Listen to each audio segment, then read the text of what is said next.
I'd like to sound like Joe Walsh. That's going to be a hard one. The bit I played there was like the start of Funk 49, where you hear him go.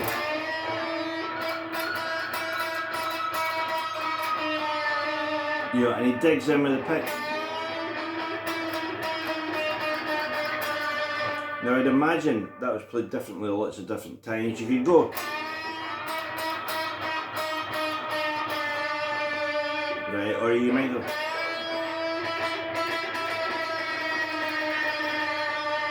I'm doing that with an up-down motion on my right hand. But you know, we're in A. And the note is a D, it's bent to an E.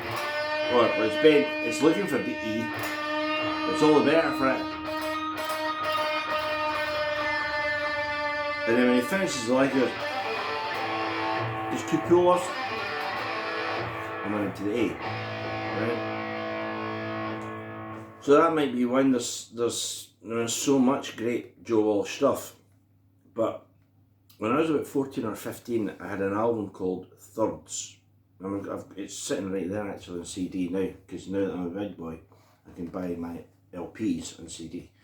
And it has a song called Ya Dig that I would recommend to anyone who has even the slightest interest in the blues at all. It's a blues progression that's played on electric piano by Joe himself. And it's almost like a sort of supper club laid back thing. But in the middle, Joe plays a solo. I'll get to the lick in a second, and you hear him go. You know, and it's total Joe Walsh. You know, and he's playing over this quite laid back thing, and then he plays. So this is it. This is a lick to sound like Joe Walsh. This has killed me the first time I heard it, and it still does. Joe goes.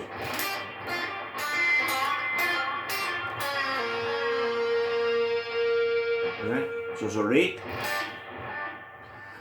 We're in G obviously, there's a rake up to the G, then an F,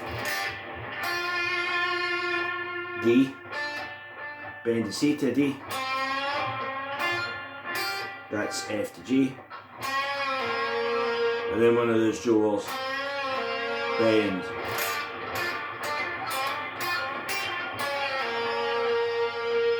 So that would be my lick to sound like Joe Walsh. You can play it anywhere on the board, you know. But it's great down here.